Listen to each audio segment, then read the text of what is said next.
want to scare anyone, but I'm going to give it to you straight about Jason. His body was never recovered from the lake after he drowned. And if you listen to the old-timers in town, they'll tell you he's still out there. Some sort of demented creature.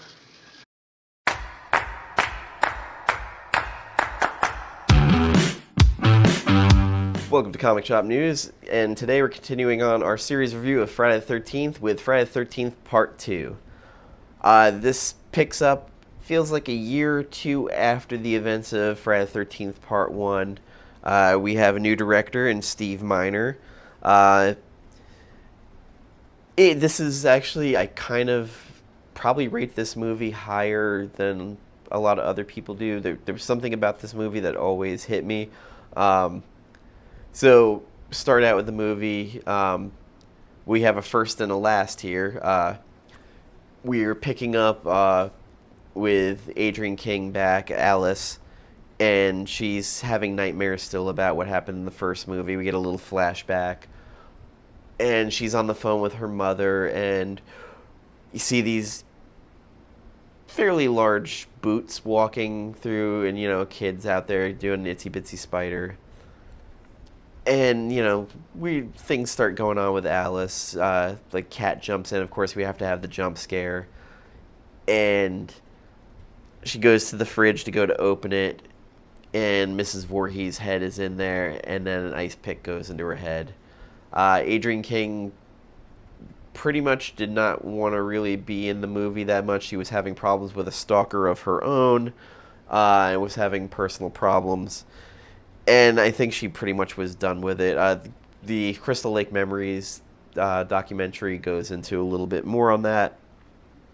And she's the first and last time a final girl in the series has come back for a return visit. And so we jump ahead. We're at Crystal Lake, or not exactly Crystal Lake. We have Sandra and her boyfriend Jeff, and they're going to meet Ted, Stu Charno, who some of you might remember from Christine. And he pulls a prank, has their truck towed. We meet Walt Gorney as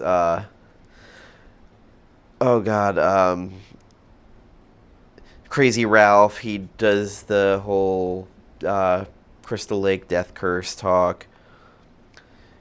They get to the camp, and Ted starts saying, "Oh, that's Camp Blood. Don't go over there. Don't." And we meet the rest of the counselors. We have Mark, who's in a wheelchair from a motorcycle accident. Kristen Baker is Terry.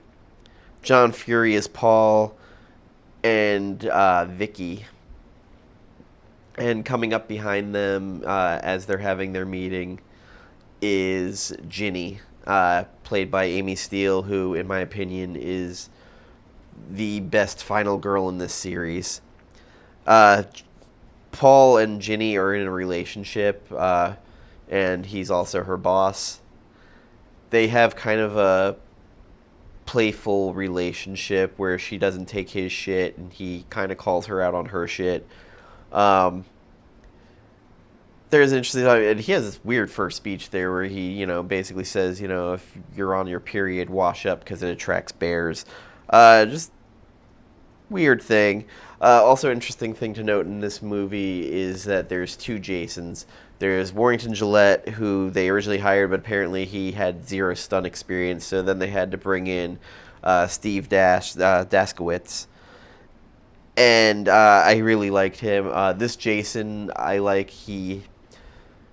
If you've ever seen The Town That Dreaded Sundown, he's wearing the potato sack, Baghead. And he's always referred to as Baghead Jason.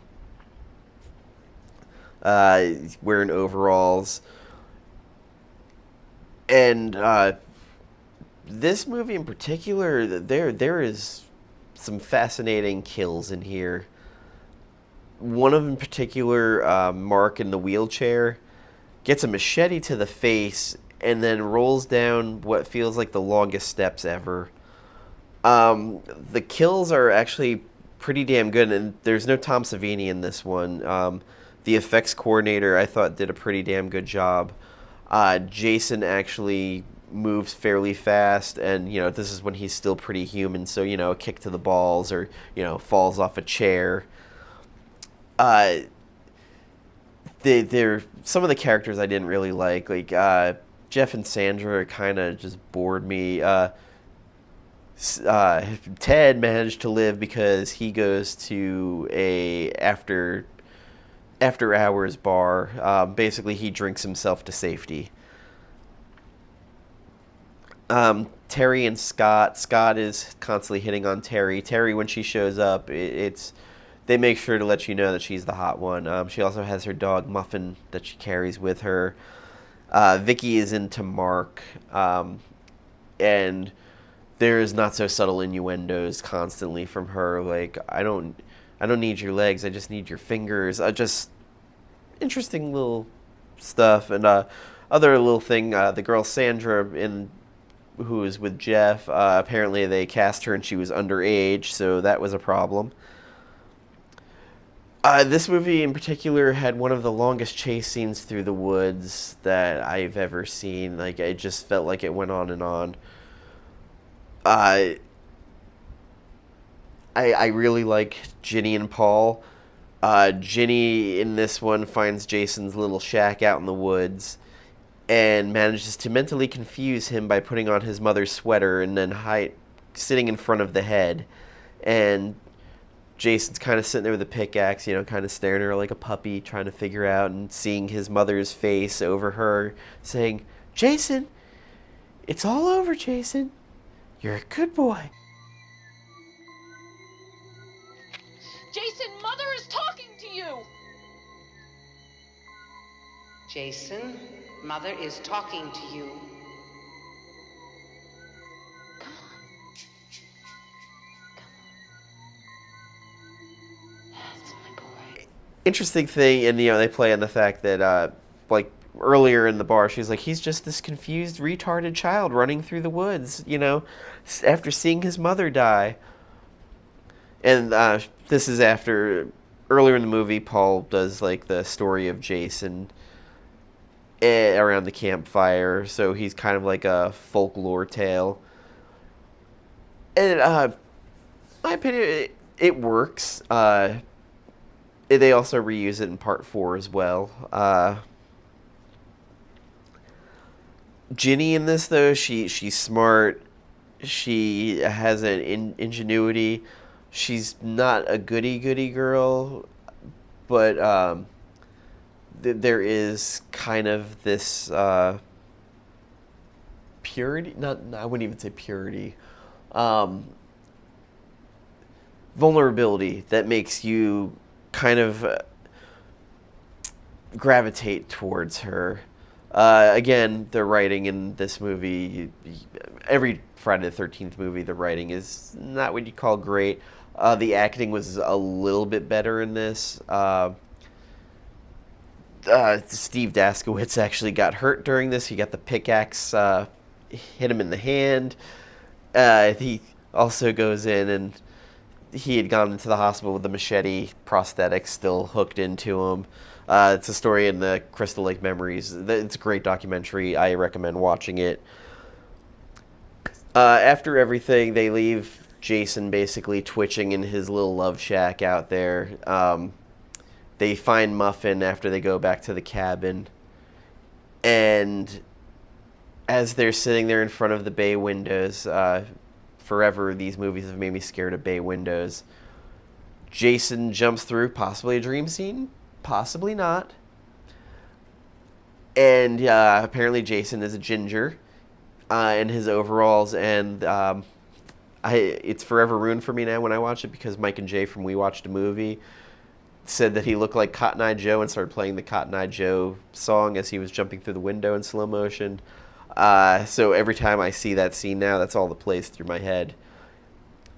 And it goes into that weird, did it happen, did it not happen, because they're loading Ginny into the ambulance and she's going, "Paul, where's Paul? Paul!